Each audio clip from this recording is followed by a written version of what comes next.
You're listening to the Tony Kinnett Cast on 93 WYBC. CYTV Here on the Daily Signal. Good evening and welcome to the Tony Kinnett Cast here on the Daily Signal, nationally syndicated first on 93 WYBC. As always, there's far more news than we can cover in the hour of broadcast available slot for the show. So without further ado, Texas Representative Jasmine Crockett, Democrat of Dallas, has, according to the Washington Free Beacon, some of the excellent investigative reporting from Andrew Kerr. He, in a series of documents, has revealed that the private holdings of Jasmine Crockett are a little bit more stacked than previously believed. According to his report, she owned a secret stock portfolio containing stakes in major pharmaceutical, fossil fuel, marijuana, technology, and automobile firms. Here's the kicker: that she did not report in her congressional financial disclosures. Now, in the article, here is what kind of more framed out explanation is. She owned stocks in at least 25 companies that she did not disclose to the public during her first congressional run in 2022, even though she quietly admitted to the holdings the previous year as a Texas state legislator. Crockett also didn't reveal the stock holdings once she got to Washington in 2023. Now, this should be interesting to you for a number of reasons, because, again, Democrats have traditionally been very, very much against big pharmaceuticals. Bernie Sanders is always talking about the donations from Pfizer and everyone else. The Democrats, how could they hold stock in Pfizer? The horribleness. And then, of course, big oil, because what says young progressive environmentalism like holding a couple of stocks in Chevron? Am I right? Am I right? No? Well, we'll leave that oil well untapped for a second here, because this is where things get really funny. She has several shares in a particular series of marijuana industries. So her portfolio includes ownership in Amazon, Johnson & Johnson, AstraZeneca, General Motors, Uber, DuPont, you know, the one that AOC mispronounced that she thought set the Cincinnati River on fire in the late 60s. ExxonMobil? I guessed Chevron. I should have guessed ExxonMobil. That's my fault. American Airlines, AT&T, Aurora Cannabis, Ford, and Corporate Cannabis. And this is straight out of the movie Step Brothers, stocks worldwide. Now, here's the fun thing. This stock portfolio, she reports in her last Texas financial disclosure, she owes debts of $110,000, which she did not divulge in her first congressional financial disclosure. Because right now, the House of Representatives only requires members of the House to publicly disclose their stock holdings if they exceed $1,000. Here's the problem. Crockett reported that she owned fewer than 100 shares in each of the 25 stocks, but she's omitted from any congressional disclosure since then. 100 shares in 25 different companies, unless each of those shares is like 30 cents and a puff of the old Mary Jane, I'm kind of doubting that's under $1,000. I suppose we'll find out. Remember, Crockett was, I believe, investigated by the FCC the FEC, the Federal Election Commission, earlier this year after receiving a bunch of donations from one person that weren't reported correctly. But that's not why this is funny. The reason that this is kind of funny is Jasmine Crockett has previously been one of the representatives, for example, in the House Oversight Committee, who lost her marbles, screaming at, for example, Marjorie Taylor Greene over things like alleged insider trading. Let's look at fraud. We could investigate whether the White House and the members of this subcommittee engaged in insider trading and market manipulation. Maybe it's a coincidence that the chairwoman brought hundreds of thousands of dollars worth of stock the day before Trump announced a 90-day pause on tariffs. But I guess we'll never know. Now, I'm just going to level with you guys. You don't get to pull the "I guess we'll never know" line about stock transparency if you have a bunch of undisclosed shares in Amazon, AstraZeneca, ExxonMobil, and Weed Three Kings of Orient are. Marijuana are us. Whatever. I don't think you get to pull that one. So this is going to be an interesting bit of disclosure. And maybe that's all under $1,000. Maybe she thinks that because each of the shares are under $1,000, then that will be fine. But, with Jasmine Crockett, who knows? Maybe she'll pull the Zohran Mamdani routine here. Zohran Mamdani has been caught telling a big old stinky lie. So you'll recall after the mayoral debate, Zohran got up in front of New York City and said something deeply inspiring to all Americans. Dear Muslims of New York City. No, really. I want to use this moment to speak to the Muslims of New York City. He then proceeded to talk about why everyone was bad for being mean to him in his campaign because, see, he's a Muslim. And after all, we all know that New York City is the most Islamophobic, horrible place for Muslims in the entire world, and Muslims have never done anything at all to New York City. They've just built mosques and daycares and friendly sunshine, happy, good, warm friendliness. And he told a very heartwarming story. He said on 9/11. Well, I'm sorry, I don't want to step on the good Democrat candidate for mayor's toes. Here he is telling us about one of the dearest 11% of the city population in New York City. I want to speak to the memory of my aunt.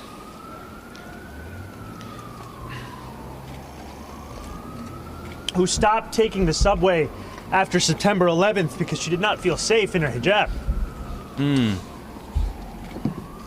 His aunt stopped taking the subway after 9/11. Why? Because it's so Islamophobic in New York City. Oh, and people were giving her dirty looks, his aunt, on the subway. Only people did a little looking. They did a little investigating and found out, first of all, this aunt in particular, she wasn't even in the United States at the time. It was like Tanzania or something that she was in.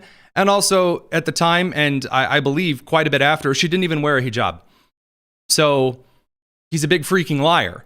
And he was called out on this because, this is his big linchpin. Oh, see, we need to stand up and elect a Muslim mayor because on September 12th, all of these Muslims in New York City, oh man, can you imagine all the hate crime? Oh, there weren't really a whole lot of hate crimes in New York City. Can you imagine the dirty looks they got on the subway? The real victims of 9/11, not the people who were killed or the families of those who were killed or those who would later on die of long-term exposure diseases. And of course, those who would be honored later, their families going through the grieving process, the first responders, those who died in the survival and the reconstruction efforts.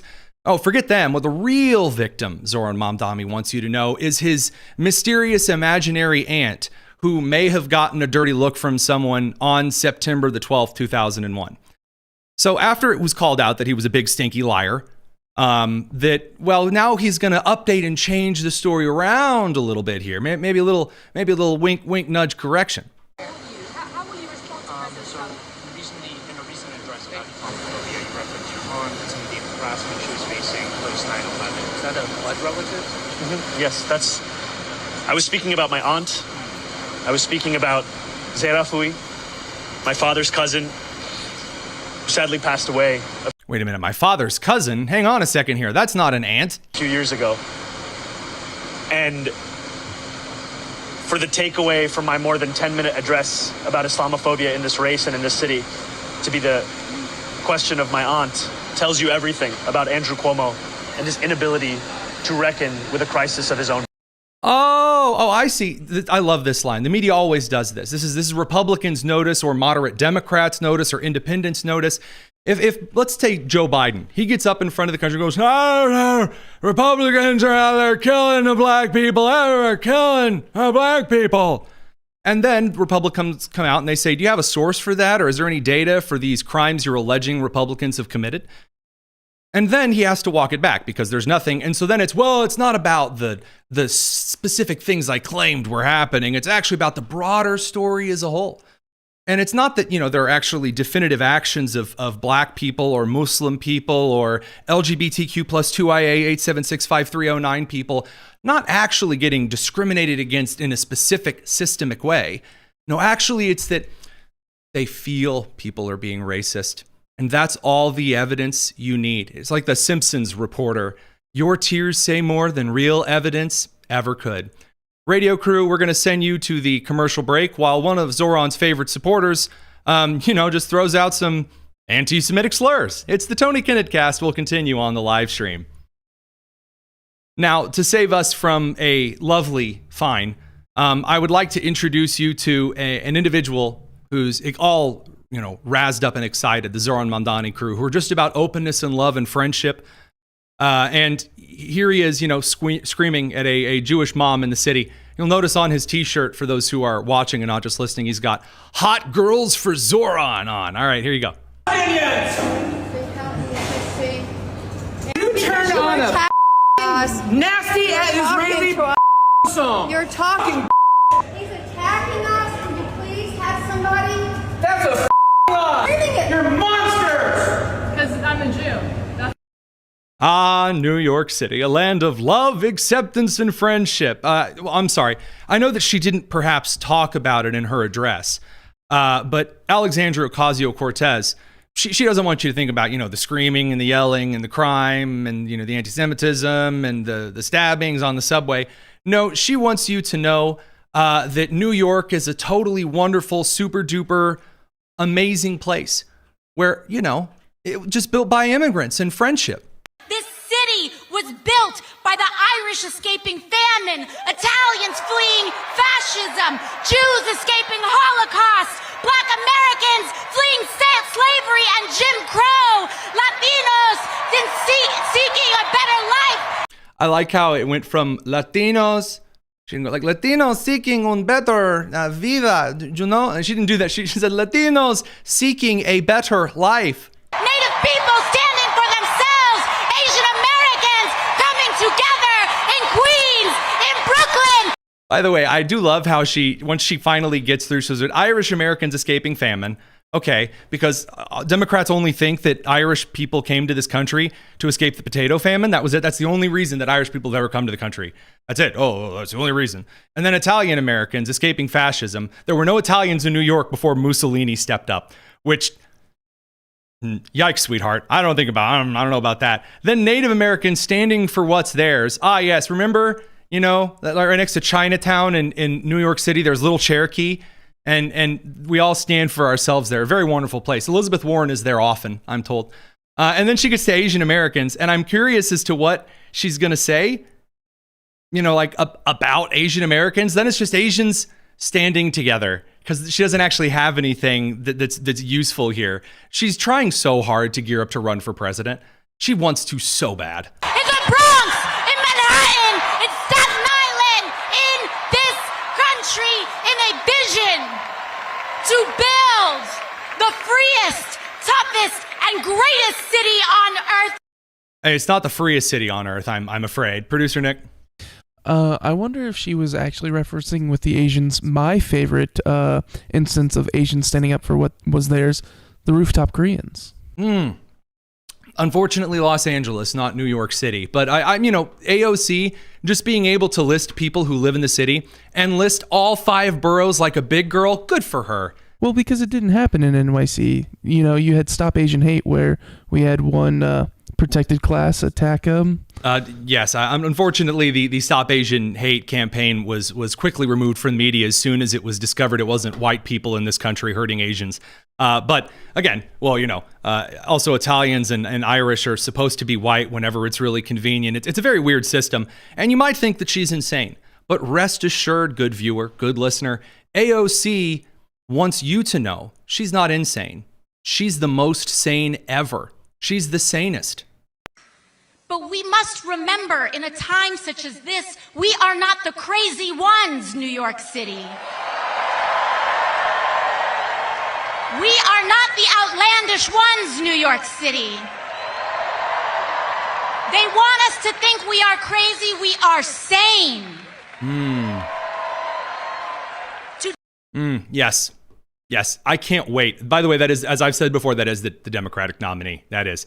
Now, we're going to swing over to pick up the radio crew from commercial break and then chat a little bit about my 2 other favorite people right now who have made the mistake of speaking in front of the microphone. Gavin Newsom and Brandon Johnson. Don't go anywhere. It's the Tony Kinnett Cast here on the Daily Signal, nationally syndicated first on 93 WIBC.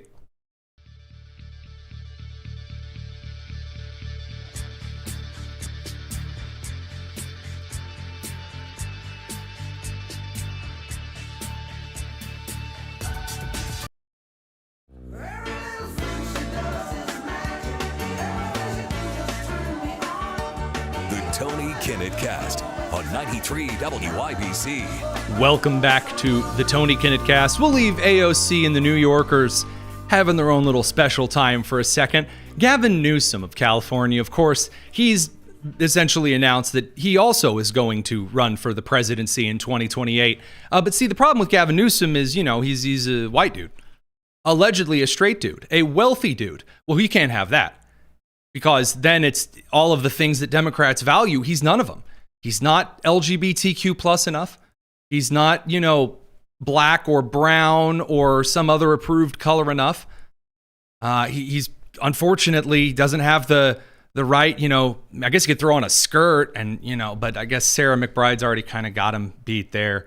So what does Gavin Newsom have? What does he have? I'll tell you what Gavin Newsom has. Gavin Newsom's got fake backstories ready to go. Gavin Newsom, he ate Wonder Bread because he was poor, just like you and me, guys. Here you go, Gavin Newsom. But also, it was also about paying the bills, man. Word. And it was just like hustling. And so I was out there kind of raising myself. For real, dog. I was out there repping the streets, Can 218, what's up, man? He was right next to Warren G and Regulate the whole time. Turning on the TV, started, just getting obsessed, sitting there with the Wonder Bread and 5 stacks of, like the white stack butter. Wonder Bread and the 5 stacks of what? What is this? He's got like about a foot and a half here. What is 5 stacks that's a foot and a half here? He specified later that it was peanut butter and jelly. Peanut butter and jelly, a 5 stack. And this is a man who's never had a peanut butter and jelly. You and I, as every it's kid, a lot of peanut butter. It is a lot of peanut butter, and it's a lot. 5 stacks, a lot of PB and J. A 5 stack of PB and J is like that big, maybe if you don't squish anything down. No, I'm afraid not. And also, what is this Wonder Bread being for poor people? Wonder Bread is delicious. There will be no slamming of Wonder Bread in this house. But anyway, sorry, he's repping his street cred. Mm-hmm. Story. Come on. Kraft macaroni and cheese. Kraft macaroni and cheese. He's just like me. Oh, wait, his dad was a, millionaire lawyer for the rich Getty Oil family. Again, nothing wrong with that. The reason that, by the way, if you're wondering why Americans treat Donald Trump as a rich man and Donald Trump Jr. different as rich people than they treat those like Gavin Newsom, Trump never once goes, I'm actually dirt poor. I grew up, I had nothing. I was eating mud pies, the best mud pies. When I heard Donald Trump Jr. come to speak in Shelbyville, Indiana, this kind of rural Trump campaign rally, Trump Jr. got up in front of the crowd and said, grocery prices suck right now. And if a very rich person notices how bad the grocery prices are, they must be really, really bad. And everyone laughed because he's not trying to hide the ball. But Gavin Newsom is like, I was eating Wonder Bread and Kraft mac and cheese stacked 8 stories tall. And I'm afraid not there, Chief. Now, he's also in hot water for another reason. And that would be because he wants the Department of Justice to not observe any of the elections in California. No, sir, no looking around here. So today, the Trump administration announced they're sending election monitors to 5 specific counties here in the state of California. They have no business doing that. Why? They have no basis to do that. No basis to watch an election? Man, it's not like California after the 2024 election was still counting votes greater than the initial projection of those who voted, like 9, 10, 11 weeks after the election. In fact, we have a statewide election for a statewide constitution. This is a statewide constitution. What other kinds of constitutions that just the state would vote on are there? And again, if it's on redistricting and congressional issues, then it's a federal issue. Go on, Gavin. Tell us from your deep Wonder Bread hanging out in the hood past. About voter intimidation. This is about voter suppression, period, full stop. And it's a pattern, isn't it? It's consistent with what they've done with the federalization of the National Guard and the intimidation and the chill that's created. The chill. I'm just going to let you in on a little bit of a secret here. First of all, to try to get people scared of your own state's National Guard. Again, the Trump administration used the California National Guard immediately in California. Gavin Newsom, of all people, going after the California National Guard is really rough because those National Guardsmen are, in fact, California citizens. So, like, trying to get people scared of California National Guardsmen is weird. Number two, again, they're trying this weird rumor mill conspiracy theory that Trump is going to order the National Guard to rig the midterms. I've heard some wild bonkers theories out there. That's a special one. Bless your little heart. That's a special one. This brings us on to the other news of the day, which is Brandon Johnson in Chicago, the mayor. A reporter was asking him about I believe an illegal alien from Nicaragua who brutally raped and murdered a woman in Chicago. And Brandon Johnson was having none of it, and instead's like, "Well, I think we need to move on from this. I don't have any comment on this." Well, the real Chicagoans that I talk to, that I communicate with, mostly black and brown, actually, tell me that you don't seem to know the difference between illegal aliens and real Chicago citizens. They feel that you are siding with the illegal aliens over them in their communities. And sadly, William, let's get to the question. Let's get to the question. The real question is simply this. I don't know how to make it any more direct. An illegal alien from Nicaragua grabbed a woman on the north side last week, bashed her head into the sidewalk, knocked her unconscious, and raped her. If that had been your wife, Stacey. Okay, all right, we're not going to answer that. Thank you. Thanks, William. All right.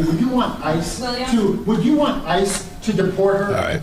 Let's move on. Let's move on. Let's move on. Yeah. Would you, again, if there was, given this crime, if that was someone who was close to you, would you want ICE to deport that illegal alien who committed that crime? He accused the reporter of threatening him and threatened to throw him out of the building. Oh, let's move on. Oh, hang on a second here. Again, the desperation of the Democrats to pick the 30-side approval of every issue, the 20 versus the 80 of every issue, every single issue, social issues, economic issues, international and foreign affairs issues. They have no idea what it is that they are doing. Case in point, the Nigerian Christian genocide. Right now in Nigeria, since 2009, there have been 185,000 Christians which have been brutally massacred in Nigeria. Brutally massacred.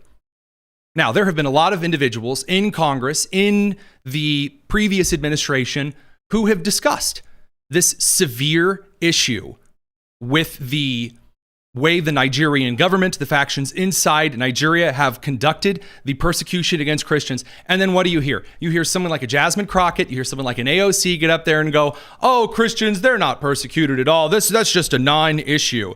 While they spent the entirety of the Israeli-Hamas-Gaza war trying to desperately claim that while the population of Palestinians, of Gazans, whatever you want to call them, in Gaza was increasing, that it was Israel and the Jews and the Christians who were perpetrating this deeply horrible genocide.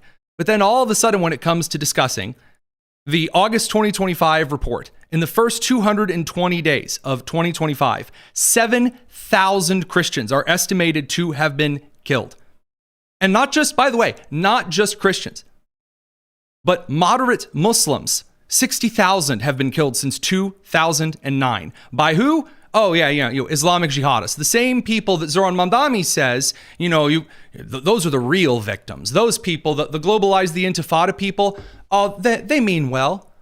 In fact, if you don't go visit every mosque in New York City, you're a terrible bigot and a horrible person. And you probably, I won't say you probably smell. That would be a different kind of racism, apparently. Radio crew, we got to send you over to commercial. We're going to continue on the live stream. It's the Tony Kinnett cast here on the Daily Signal. Now, in other international news that is less important than the extreme pervasiveness of, again, specific detailed persecution against Christians in Africa, the Trump administration is currently balancing a large international trade war, rebalancing of power in the South American sphere, in the Indo-Pacific sphere, and then on the eastern edges of the Middle Eastern sphere. Right now, the Chinese government under Beijing is trying everything it can to maintain dominance over a rare earths minerals card that they have used way too soon. So as you'll recall, the Trump administration was not particularly pleased with China threatening to cut the United States off from rare earth metals that are useful in everything from technology to military application. And so the United States, under the Trump administration, said, fine, maybe we'll slap a couple of tariffs on, and everyone got really nervous. At the same time, the Trump administration looked around the world at things China was importing. And what's China importing right now? And what the Trump administration noticed is that China seems to be importing a lot of soybeans from places like Argentina. And so the United States swung in and intervened on behalf of the Javier Milei administration and did a large-scale currency swap, and then essentially started brokering a large-scale import of soybeans from the Argentine economy, which has resulted, by the way, that coupled with the major electoral victory for Argentina's parliament under Javier Milei, has resulted in a 10% strengthening of the Argentine peso, now up to essentially 1,355 Argentine pesos equals $1 US. This really hurts Beijing, because the Trump administration has brokered a soybean import deal and has also kept left-wing politics at bay in Argentina, which means that the United States has greater dominance and influence in South America. China has nothing. They have Brazil, kind of. And even that's getting a little tenuous. In Venezuela right now, we're seeing some of the same stuff. We're going to get to the Venezuela stuff in a second, though. We haven't quite finished with the Argentina situation. So right now, Argentina's parliamentary elections, Argentina gained 37 from 37 parliament deputies for the right-wing populace to 101. And then in the Senate, from 6 seats to 20 seats. Everyone was terrified that while there were a few growing pains with the Argentine economy, while Javier Milei is setting a lot of things straight, so to speak, that the Argentine people would kind of turn around and they would elect the left-wing government who was complaining. We've seen the same thing in the U.S. economy, by the way. The argument that because there are a few growing pains right now with the Trump economy, that Americans are very, very against Trump and the Democrats are going to surge ahead. Right now, according to the Congressional ballot, the Republicans hold a far more sizable lead than any opposition party should have against it in a midterm year. Meaning this, that the party in power should not be as close to the Democrats in the general congressional ballot. Americans do, in fact, seem willing to weather a little bit of the storm. And this storm comes down pretty harshly when you look at the Malaysia and Japan deals that the Trump administration is in the middle of striking. So October 24th, 3 days ago, Malaysia signed a mineral pact with the United States. October 25th, Trump signed a processing deal with Thailand. October 26th, a framework was announced that caused China finally to blink. We got to bring the radio crew back from commercial. We'll be seeing you in just a second. Don't go anywhere. It's the Tony Kinnett Cast.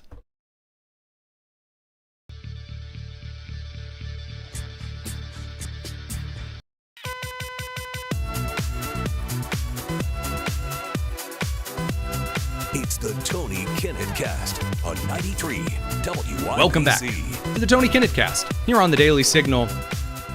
The President of the United States in Malaysia, he was able to broker the Kuala Lumpur peace accords.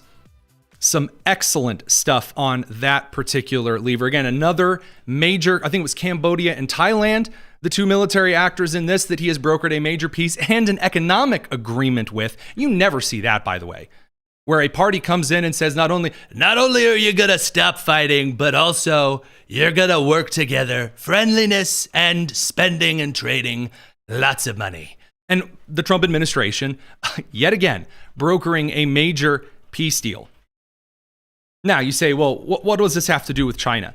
If the United States will not receive market access to China's rare earth minerals, the United States will simply go to them from other places. Now, there are some pundits on the right, whom I really respect, who believe that the only place the United States can go to for rare earth minerals mining and processing is Canada. Wrong.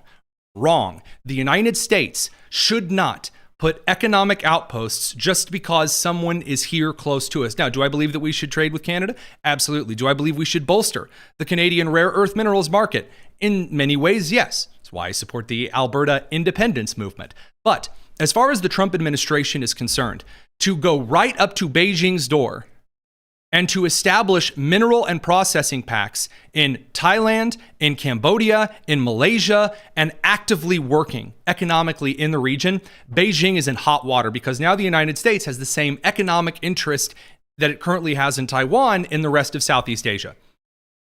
It's a major success. There's no other way to read that. Now, there are some who are saying this is the birth of the American empire and it's the end of globalism. I disagree. The rebirth of the American empire will come when the United States takes its rightful place as the owner of Greenland. But I digress. We have to talk about some Venezuela shenanigans because we're going to sit down here in just a couple of minutes with Senator Ron Johnson of Wisconsin. There is some straight up patty cake slap fighting going on in the U.S. Senate right now. And it's over two things. Number one, it's over the government shutdown, which is turning out really bad for Democrats. Number two, the situation in Venezuela is making Democrats look like big honk honk clowns. We're talking a real nose squeeze rainbow wig situation here. Now, in the U.S. Senate right now, we've already played a clip of Cory Booker walking around in circles and yelling that the United States, oh, how could they? We don't know these are narco boats. We have no idea. The same Democrats who told me that the U.S. intelligence communities never lie, they never miss, they've always got an eye on everything. Suddenly, oh, it's though Trump is looking at an atlas and going, I think right there's probably drugs. Marco, Pete, hit him. I mean, no, that's not actually what's going on. But aside from those things, the Trump administration is now getting a little bit closer. It's demonstrating some B-1 Lancer bombers off the coast of northern Venezuela and reminding the people of Venezuela, don't mess with us. Don't mess with us. If you really want to pick a fight with the United States, by the way, there are libertarians as well who are whining and pearl-clutching and saying, oh, we're going to get in a big forever war, land war in Venezuela. You poor sweet summer child. That's not how the United States operates in South and Central America. That's not how we do things. What's the matter? Lives flashing before your eyes? Pick it up. Pick it up. That's how the United States deals with these fools in South and Central America who believe that they can totally handle the United States. We don't have to do anything like that. We don't have to do anything like that. Now, of course, we'll talk with Senator Johnson here in a minute about how the intelligence reports coming into the Senate. I haven't heard any news on this. I believe Senator Johnson breaks some news about Marco Rubio, Secretary of State, the National Security Advisor, the Mayor of New York, the head of the Avengers, the Pontifex Supreme of Italy, delivered some intel and information to the Senate. In the meantime, shutdown news is really rough for the Democrats. Now, I've never really observed something so pathetic that wasn't Thor after Thanos wins, like with the really fat beer belly sitting up in Scandinavia playing, video games all day. This is the Democrat version of that. When MSNBC, Nicole Wallace, Joy Reid, stabbing myself in the ears with scissors, the MSNBC shows, when they have to admit that the entire American public thinks the Democrats are responsible for this absolute disaster, would be putting it lightly. Yeah, this is a very dramatic call from that union of federal employees representing hundreds of thousands with a statement today saying, among other things, that it's time for our leaders to start focusing on how to solve problems for the American people rather than on who is going to get the blame for a shutdown that Americans dislike. Because when the folks who serve this country are standing in line for food banks after missing a second paycheck because of this shutdown, they aren't looking for partisan spin. They're looking for wages that they earned. And that's why this is funny. They're not looking for essentially someone to blame. They're not doing that. I just want someone to listen. Don't try to solve my problem. Just hear me out. They're not doing that. Instead, people are saying, hey, where are my SNAP benefits? And then they look at the voting record. Someone Google it. There is a major Google trend, a spike right now, in people searching for the voting breakdown and opening the government. And what they're finding is every Republican except for Rand Paul, and then several Democrats are voting in favor of reopening the government. And again, as we'll talk about with Senator Ron Johnson, he's not a fan of some of the moderate kind of compromises that Republicans have floated, yet It doesn't matter because Democrats will refuse to even address the shutdown. They're so desperate to cling to this. You can even see Ruben Gallego, senator from, Arizona, something like that. Senator Ruben Gallego tries so desperately to claim that he doesn't care what he said in the past. Mom, he likes the shutdown. If Republicans shut down the government next time Democrats are in charge to extract whatever it is that they happen to want, are you saying that's okay? Are you saying that's okay if they do that? I mean, the Republicans have done this quite a while, yes. Yeah, what did you say about it? What did you say about it when they did it? I don't know, and I don't care. What did you say about it the last time this situation was up? And the Republicans had shut the government down. That was, in fact, the case, as many admitted at the time, because they are the minority party who didn't like what was passed. So they said, no, you're not getting the 60 vote maximum, and they held the government hostage, and it killed Republicans in the midterms. That killed Republicans in that midterm. Now, we can talk about all of the ifs and ends, buts and coconuts. However, if you as a senator are dumb enough to go on TV and make claims, and then those claims are fact-checked, womp freaking womp. You ran, you said, you were recorded, there you go. That's how this works. Like Jasmine Crockett in the first segment. When you get up in front of Congress and you go, I tell you what, we need people to be investigated for stock market stuff. And then you have some shenanigans about the stock market when you run for Attorney General in New York, or you run for Fulton County District Attorney in Georgia and say, we're going to get Trump no matter what, and we're going to find something to charge him with. I don't care. That's why I'm elected to get Trump, because if you commit this one tiny infraction that I can turn into some big hullabaloo, then we're going to get you. Now the shoe is on the other foot, and oh, I'm sorry, Cinderella, the shoe is a little tight, is it? Producer Nick?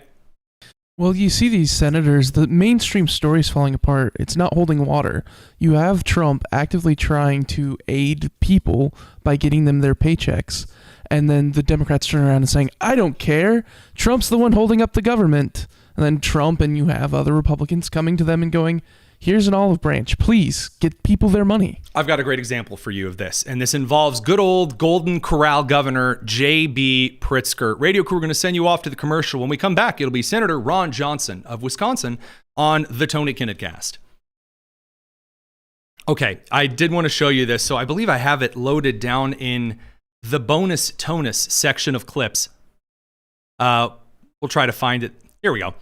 Bonus tonus section. It's Governor J.B. Pritzker doing the exact, well, I never said this, and then getting slapped with it. Here you go. I haven't suggested that Donald Trump is Hitler. The dangers that we saw in Nazi Germany are the dangers that we need to react to now. Well, I think everybody understands that at this point we've got an authoritarian in office. It doesn't take very long to tear apart a constitutional republic. Indeed, the Nazis did it in 53 days. That's not the country we live in. You shouldn't have to walk around with papers the way that they did in the early days of Nazi Germany. I do not invoke the specter of Nazis lightly. He just does it every time he's on camera. I'm watching with a foreboding dread what is happening in our country right now. A president who watches a plane go down in the Potomac and suggests without facts or findings that a diversity hire is responsible for the crash. A diversity hire was, in fact, responsible for the crash. The authoritarian playbook is laid bare here. How can you possibly compare what happened in Germany in World War II to what's going on here in the United States? Well, we're talking about the death of a constitutional republic. That's what happened in Germany in 1933, 1934. Okay. Case in point, made, settled, jury. We'll see you on the way out. I really don't understand why they tried this as desperately. Maybe because they got away with it for so long. Because for so long they could actually say, "Oh, that never happened," and then you wouldn't have a CNN or an MSNBC or a CBS or an ABC or a Washington Post or a New York Times or the New Republic or and on and on and on ad nauseum. Amen. You wouldn't have them actually play the clips. Now, the social media sphere has become the key center. By the way, this is why we on the show here, we try to broadcast on every platform that we can. That's why you hear us coming in and out of commercial with radio crews and things and TV crews. We do that because everyone's logging into media in various places. I mean, you really can't control a narrative. You just have to offer up what's out there and trending. And unfortunately for the Democrats, pressing the screen record button on anyone's smartphone instantly saves a clip. God knows we have how many plugins that we download clips from, producer Nick. Well, that's what's happening here is, to turn it a bit, the Nazis, well known for vilifying a specific group of people to convince all of society to come together and hate them because they have nothing of substance to offer society. And again, the idea that, well, the Trump administration's doing that with brown people, again, no. The Trump administration has made it clear if you see something, you're to refer it to ICE, you're to refer it to police. And they've asked local cities to essentially turn over the records on their police departments so that they can take just the illegals who have committed the violent crimes, so that when they come into an area and you are aiding, abetting, harboring, hanging out, as Gavin Newsom would say, smoking a J with the homies, then, you're not going to get dragged off, because that's what cops do. You're in a party of underage drinking. Everyone in that room, I don't care if they're older than Elmer Fudd, they're getting hauled off for questioning. That's how it works. But instead, they've played this game, and you guessed it, they've lost. We got to bring the radio crew back from commercial. I'm like a minute over on time there. Sorry, Allison. It's the Tony Kinnett Cast. Don't go anywhere. Senator Johnson up next.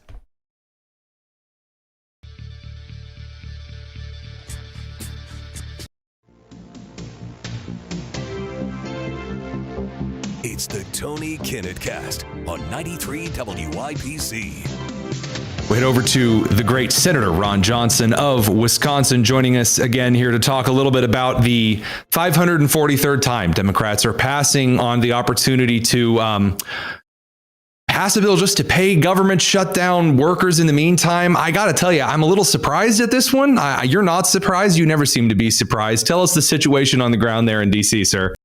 Oh, Tony, hope you're doing well, but you're embellishing. It's only been a dozen times that they've voted down the House CR. But yeah, last Thursday, I went to the floor to ask them to just vote cloture on a bill that would pay the people that we're forcing to work. And Chris Van Hollen came to the floor and did a unanimous consent request on what he called the True Shutdown Fairness Act. Mine was called the Shutdown Fairness Act. And really the only difference is he would just do it temporarily. He would include furloughed workers, which I said, really, from my standpoint, they're going to get paid anyway because we have the 2019 Government Fair Treatment Act. So, I mean, I would go ahead and include, I can't speak for the entire conference, but I would include the furloughed workers. And, that was really the only difference. I mean, he misrepresented the fact that said my bill gave the president great authority to fire people. It doesn't. It just, follows the Anti-Inefficiency Act. So again, there's very, very narrow differences. We tried to work it out over the weekend, not really getting, I'm not getting a yes from them. But they've won the negotiation. I threw in furloughed workers.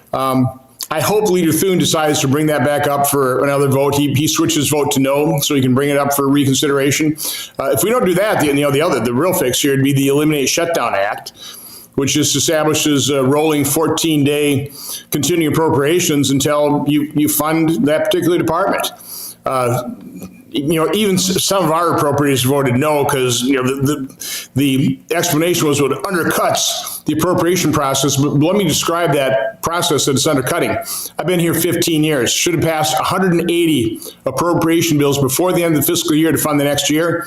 We've passed 6. So it's a 96.7% failure rate, and my Eliminate Shutdowns Act is supposed to undermine that process. By the way, nothing could be further from the truth. It just would allow the appropriators to, prior to the fiscal year, if they can find agreement, go past that. And rather than spend a month fighting over shutdown, we could have been passing individual appropriation bills. Okay. Committee, get him to the floor. Let's do it the right way. Get him to the floor. Vote for cloture. File amendments. If you don't like the bill, don't vote for it at the very end. Okay, all right, that's fair. And it sounds like that might actually fix things, but then how would you get Cory Booker walking around in circles and sticking his chin out and his eyes all bugging out and yelling?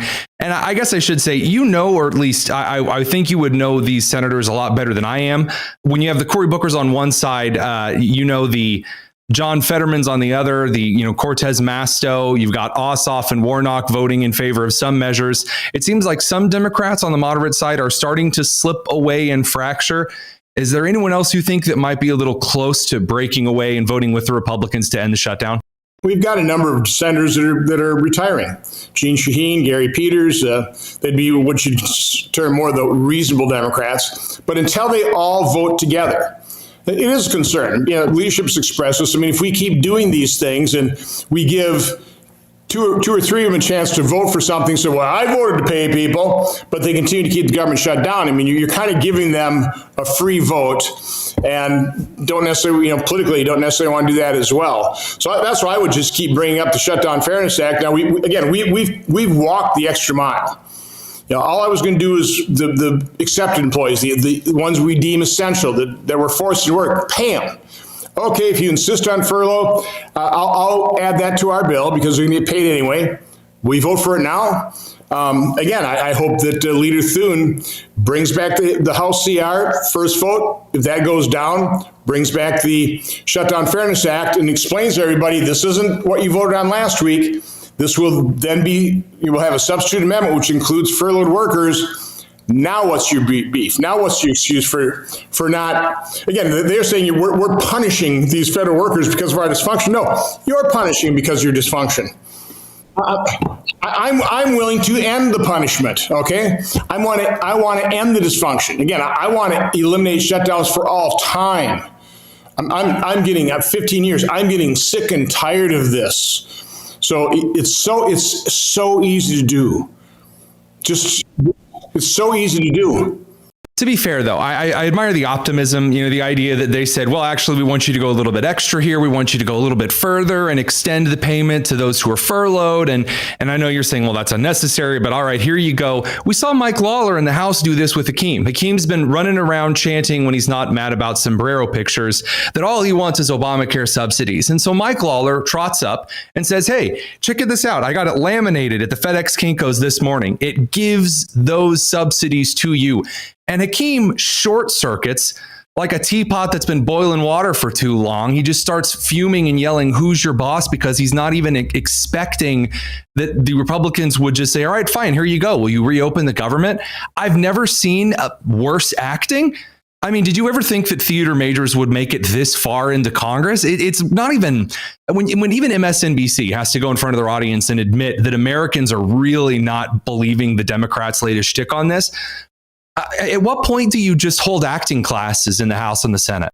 Well, that's got to be very painful for MSNBC to admit that, because that is why Democrats can be so disingenuous and so outrageous, because they know the mainstream media, the lamestream media, got their back.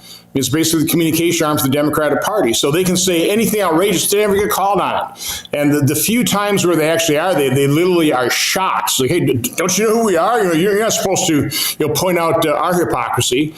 But, by the way, I would completely disagree with Representative Lawless there in terms of extending these enhanced subsidies. I mean, all that the Democrats are doing with the subsidies in general, but particularly the enhanced subsidies, they're just masking the utter failure of Obamacare. I've got my staff looking at this. It's very difficult because every state's different. You got literally probably thousands of policies, okay, or at least hundreds. So it's hard to get national averages that really make any sense. But we go state by state. Inflation's gone up 39% since 2013, since December. Some of these policies in some states are over 200%. They're 5 or 6 times higher than the rate of inflation.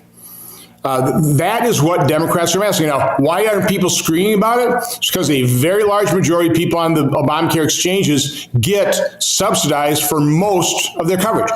An example, these enhanced subsidies go away. I'll take a look at a family of 4 30-year-old parents at the poverty line. Their policy costs $18,000 a year. And right now, it's a zero premium policy. They get it for free. If the enhanced subsidy goes away, they'll get a subsidy of $17,500. They have to pay $10 a week for the health care.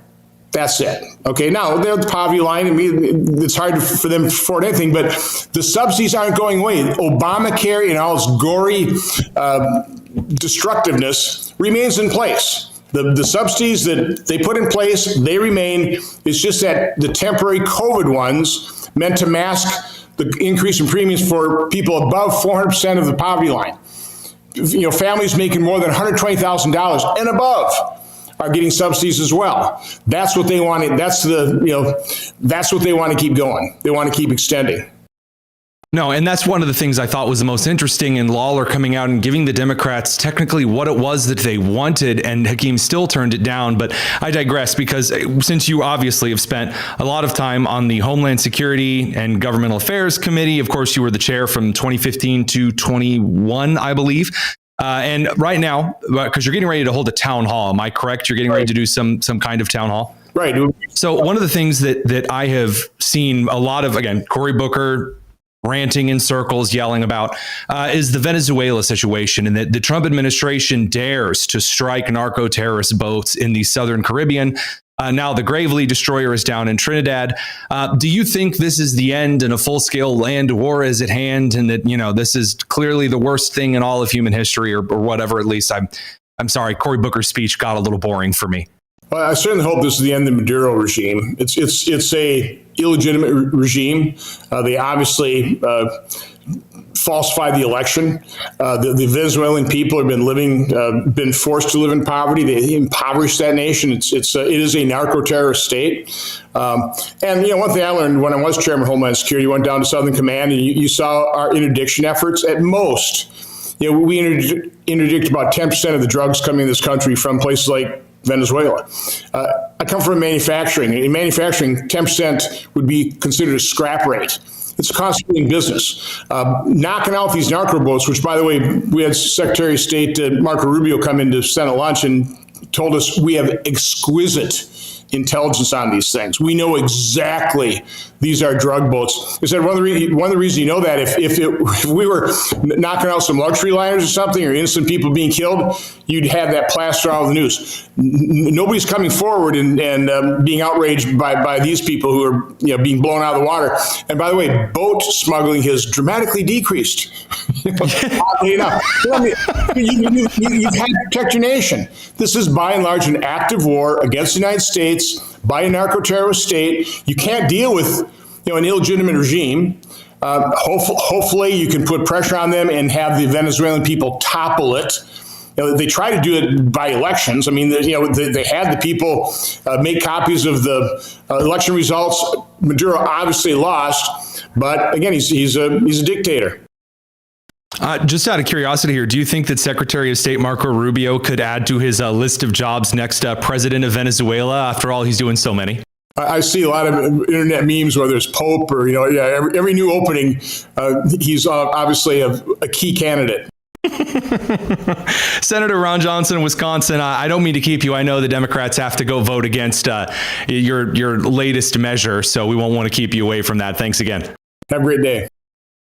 All right. Just a few things on the bonus tonus side of the show this evening that are extra special to me, because I remember telling you that Karine Jean-Pierre, she's historic, but she's just like you and me. She puts on her pants one leg at a time.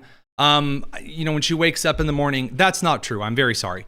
Actually, when Karine Jean-Pierre wakes up, she wakes up to do two things, which is be black and be queer. At least that's what I think she's trying to say. This is a really weird thing, but I just have missed this so much from the former press secretary. Karine, do you have any regrets at all for anything that you said while you were speaking on behalf of this administration? It's a simple yes or no. You don't even know. Because you're asking for a yes or no question. I want to put some context to it too. I woke up every day. I woke up every day very proud to be the White House press secretary. I woke up every day as a Black woman who is queer, who no one had ever seen someone like me at that podium standing behind that lectern. It was an honor and a privilege to have that job. And I did it to the best of my ability. I woke up every day. I woke up two things very important to me. Number one, I was black. Number two, I was queer. And let me tell you, you ain't seen anything as black or as queer as me at that press podium before. That's a weird thing to say. That's a weird ththing to tell people. Producer Nick? The Horton Hears a Who scene. We are queer.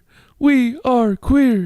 I'm impressed. I'm impressed. I someday I hope that I can be as historic as maybe like Gavin Newsom, as black and as queer as Karine Jean-Pierre. Boy, if I eat enough Wonder Bread, maybe. And the Kraft mac and cheese. And the Kraft mac and cheese. Stacked 5 high, 5 stack of it or something. So that brings us over to some silliness from I don't want to say the Republican side of the aisle, but there is a chapter, there's a former chapter of the college Republicans up in Massachusetts. Yes, so brave, so stunning and brave.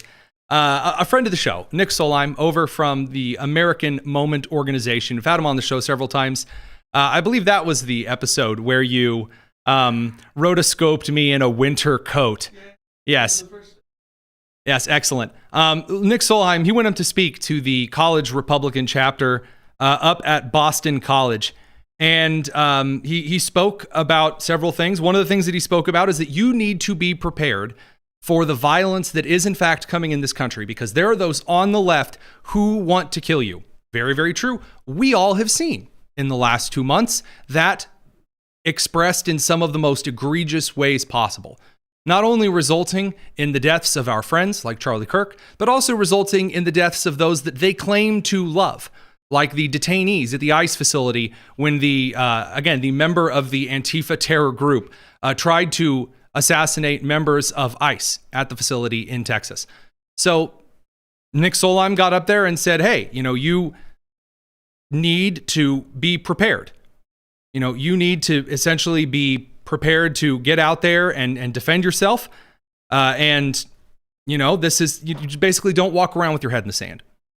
And the college Republican chapter at Boston College, after Nick left, it was reported that the college Republican chapter had disavowed Nick Solheim for coming and speaking. Here was their statement, quote, on Monday, October 20th, Boston College Republicans hosted American Moment CEO Nick Solheim. We were later informed by the Office of Student Involvement that Mr. Solheim had not been approved to speak on campus. It was not our intention to host any unauthorized events at Boston College. Producer Nick, I need you to find out how much federal money Boston College takes every year. Oh, pull it up, Jamie. Thank you. All right, so they say this lapse in understanding was a procedural oversight and result of a sincere miscommunication while organizing our event. So if you can't hear it so far, they're licking gravel for the university. We are currently working with the Office of Student Involvement. If you've ever been at college, that's the worst group on campus. The Office of Student Involvement is where a bunch of aggressive, angry white women who are too insufferable to be part of any other club make life hell for people on the university campus. And the Office of the Dean of Students to resolve this matter. Here's the best part, though. Furthermore, Mr. Solheim's views and rhetoric were unprecedented and unrepresentative of the views of our club members. And we do not endorse any of these views. No, sir. We don't agree with Mr. Solheim that this is not a time to engage in the marketplace of ideas. We uphold the notion of civil discourse and believe there's always a time for respectful discussion, even with those who do not agree with us. And then, are you ready for this? Quote, we are pleased to welcome Democratic Congressman Jake Auchincloss at our upcoming event. Signed, the executive board of the Boston College Republicans. Oh, so stunning and so brave.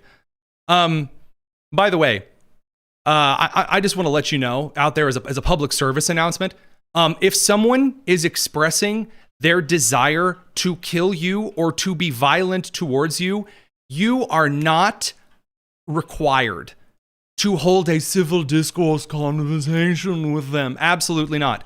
First of all, concealed carry. You need to carry and carry responsibly. God made all men. Sam Colt made them equal. You need to carry, because if someone attacks you, which the left has already shown they're willing to do, the media is already willing to cover for, and after about 15 seconds, there will be all of the progressive left over on social media cheering your death, or perhaps your sexual assault before your death, as has been done multiple times in the last couple of weeks, not months and years, although it has, of course, populated those time lengths as well. And the idea, well, we need to have civil discourse, and actually, if someone says they want to kill me, then I need to listen and give them a hug, because after all, the most Republican thing ever is being stepped on. You don't need to have a humiliation fetish to be a Republican. You don't. And it is a very good thing that Nick Solheim stood his ground. And by the way, not only did Nick stand his ground as well, but Jake Weipert, I guess the head of the board for the college Republicans in Boston College, refused to step down. And the CEO of the College Republicans for America, William Branson Donahue, then directed the College Republicans board to completely dismiss the Boston College Republicans as a chapter affiliated with the organization at all. Now, by the way, the disavowment social media posts have now been deleted. And the College Republicans of America have released an official statement saying, Boston College Republicans, you're in violation of your charter contract under CR of America's Code of Conduct. Basically said, here's the areas where you screwed up. You can apply for another charter following the removal of your sitting president. Piss off, respectfully, Martin Bertau, the president of the College Republicans of America. Good on him. Good on him. Now, I'm also seeing some pearl clutching because the Daily Signal, Lorenzo Prieto, covered this as well, this particular happening. And there was someone who got very, very, very upset. I guess his name is Jason Hart. And he whined that the Daily Signal did not include a quote. In essence, at one point, Nick Solheim said, according to an article, no, we're not having a neat and tidy debate in the so-called marketplace of ideals that is long past, Solheim said, quote, this is according to an article, I haven't seen a video to confirm this quote, but we don't assassinate, attack indiscriminately, or violate our enemy, and for a simple reason. As Tucker Carlson once said, that's not how white men fight. Now, from what this sounds like, there was probably some laughter after that. That seems to be like a joking way to say that, by the way, as Carlson had before. I'm more than happy to call out things that Carlson says that I find distasteful or whatever.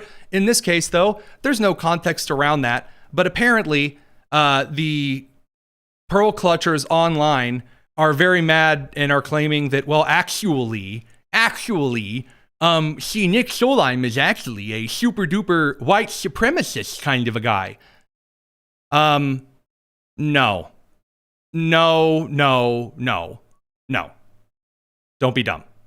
Don't be dumb. Don't be dumb. Don't say stupid things and enjoy your time getting your charter revoked over whining that an American who said, yeah, you don't need to be shot is not endorsing the free marketplace of ideals. In other news, Antifa over the weekend, I believe in Portland, was this where they were carrying away their tent?